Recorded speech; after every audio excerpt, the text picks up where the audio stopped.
Olá, futuro do Brasil, tudo bom?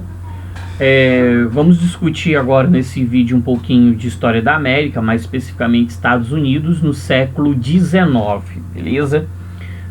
Primeira coisa é fazer um lembrete aí, um retorno aí a esses conteúdos de Estados Unidos.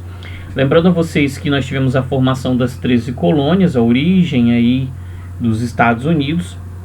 Essas colônias eram divididas em colônias, né, do norte e do sul. As colônias do norte eram colônias de povoamento, com pequena propriedade, policultura, mercado interno, né, trabalho livre e autonomia econômica. E no sul nós tínhamos as colônias de exploração.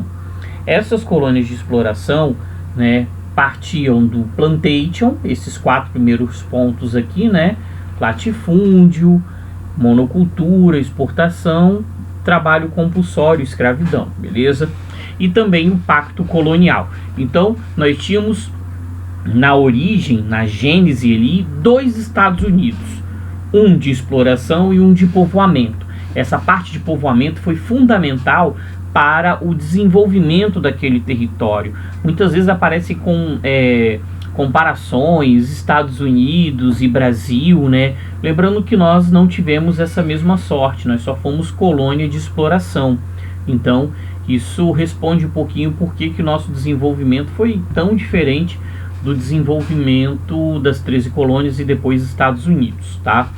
Nessa parte agora aqui de século XIX, o grande foco, né, do nosso estudo aqui é entender o processo de expansão territorial, tá? Esse processo de expansão territorial ele foi motivado pela questão da imigração, o sonho de fazer a América, imigrantes da Itália, da Alemanha, durante o período da unificação, né, desses 2 territórios. Nós falamos sobre isso em vídeos anteriores, né? Vieram para a América, vieram para o Brasil, foram para os Estados Unidos, para a Argentina, para vários cantos da América, com esse sonho aí de melhorar de vida e fugir daqueles conflitos que aconteciam nos seus territórios. Tivemos ainda a questão de conquistar novas terras por conta do crescimento demográfico, beleza? Novas terras, mais pastagem, mais produção de alimento. Isso também favoreceu bastante esse processo de marcha para o oeste, né, que é o nosso foco aqui. Beleza? Temos também a questão da descoberta do ouro, né? Então nós tivemos uma febre do ouro aí, todo mundo tentando enriquecer através da mineração, e essa descoberta foi fundamental, né, para que pessoas fossem para os Estados Unidos e tentassem enriquecer através dessa atividade aí de prospecção. A questão das ferrovias, né? Precisava de mão de obra, e isso foi utilizado para interligar, né, esse amplo território estadunidense. E aí nós não podemos esquecer, vamos fazer uma observação, vamos fazer o nosso IPC, importante pra caramba.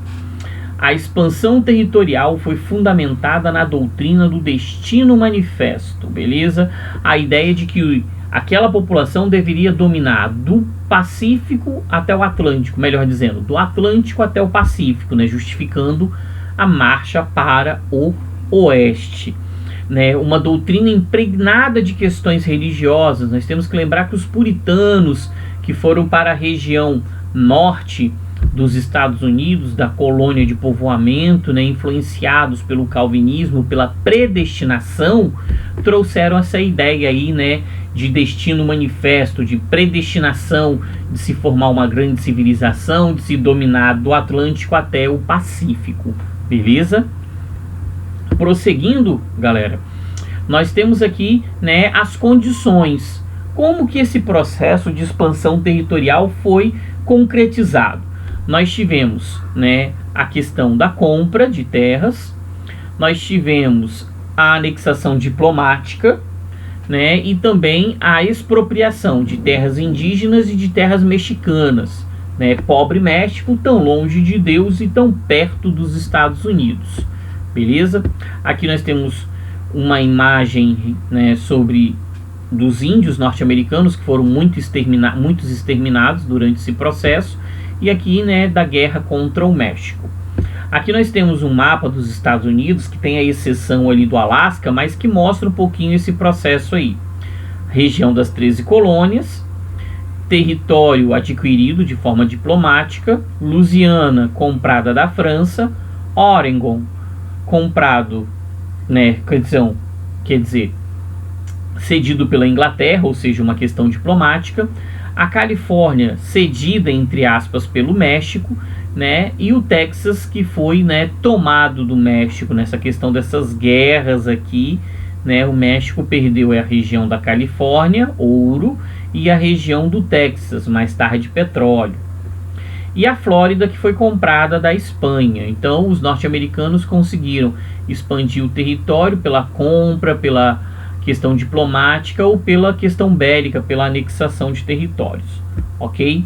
Quais foram as consequências, né, dessa marcha para o oeste?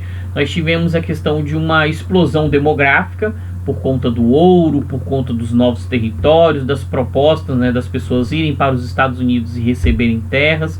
Isso favoreceu um boom demográfico aqui nessa faixa entre 1820 e 1860, onde a população ela mais que triplicou, né? Ela foi de 9,6 milhões, de quase 10 milhões, para 31,3 milhões de habitantes, um crescimento extremamente interessante, né? Extremamente alto numa faixa temporal dessa curtinha aí, né? Nós estamos falando de 40 anos. Desenvolvimento econômico, expansão do comércio, da indústria, da pecuária, mineração e agricultura.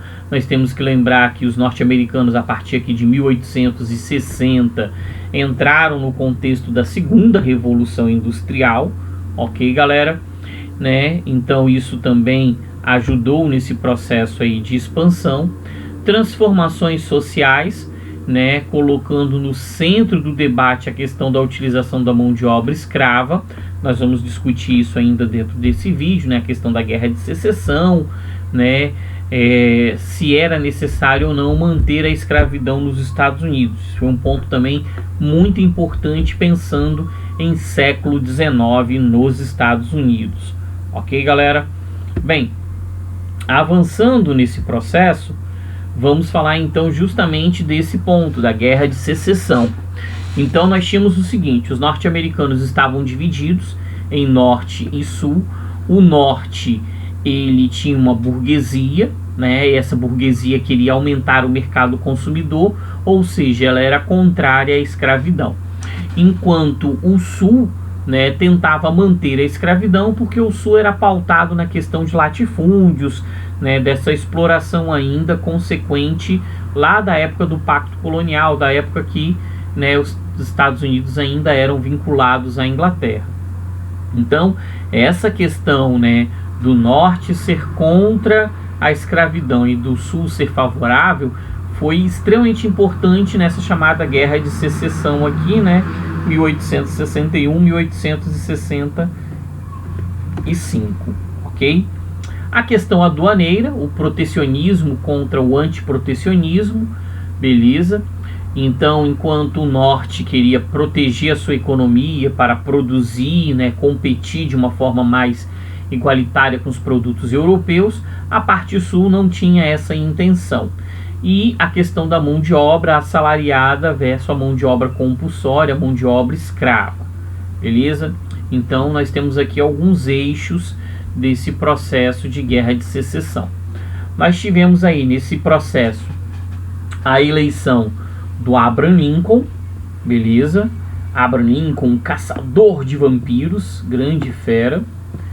O Abraham Lincoln aqui, né, ele era do Partido Republicano, representava principalmente os nortistas, né, e acabou dando origem a esse conflito.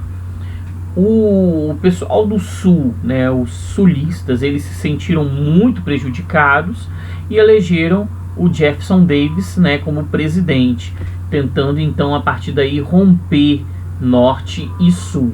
Beleza? E aí não vamos também transformar o Abraham Lincoln numa espécie de herói, não. O Abraham Lincoln, ele fazia aquilo que ele acreditava ser mais interessante aos interesses econômicos. se o mais interessante para manter os Estados Unidos unidos, né, e com a sua economia se desenvolvendo, fosse manter a escravidão, ele iria defender a escravidão, beleza? Ele foi contra porque era, naquele contexto, o mais interessante. Aqui nós temos um mapa durante essa guerra civil, né? Essa parte de azul, né, estados da União contra a escravidão. Nessa parte vermelhinha, estados favoráveis à escravidão. E aqui, né, estados escravistas que permaneceram na União, beleza? Essa partezinha aqui cinza, eles eram escravistas, mas ficaram aqui no exército da União, né, durante essa guerra civil. Nós temos aqui algumas imagens desses confrontos, né, algumas pinturas, algumas fotografias. Consequências aqui desse processo, desse conflito, né? Em 63, o Abraham Lincoln declarou a liberação dos escravos, né? Aboliu a escravidão nos Estados Unidos. Após o fim da guerra, Lincoln foi assassinado, né, por um ultraconservador, por um defensor da escravidão, um sulista. Nós tivemos a formação, né, o surgimento da Ku Klux Klan, beleza? A Ku Klux Klan, ela surgiu logo após a Guerra de Secessão, a vitória do Norte sobre o Sul, beleza? Um grupo que defende, né, uma superioridade branca, uma oposição aos negros, que não queriam reconhecer os direitos dos negros, né? Ku Klux Klan que ainda tem aí alguns focos nos Estados Unidos, beleza? Aqui, falando um pouquinho ainda, né, já fazendo aquela transição, século XIX, século XX, o imperialismo norte-americano, a doutrina Monroe, né, uma resposta ao Congresso de Viena, a ideia de América para os americanos, o Roosevelt com o Big Stick, o grande porrete, né, interferindo em Porto Rico, Cuba, Panamá e Nicarágua, uma questão de interferência, né, uma ideia que foi iniciada lá no século XIX, 1823, América para os americanos, e que foi consolidada aqui no século XX, beleza? Macartismo nós vamos discutir num outro momento, não cabe no capítulo dos senhores, tá bom? Muito obrigado a todos por essa discussão, essa pequena discussão, esse resumo aí sobre Estados Unidos no século XX, né, no século XIX. Vamos fazer as leituras necessárias, responder as atividades, fazer as atividades e continuar nesse nosso processo aí de isolamento, né, de distanciamento social. Um abraço a todos.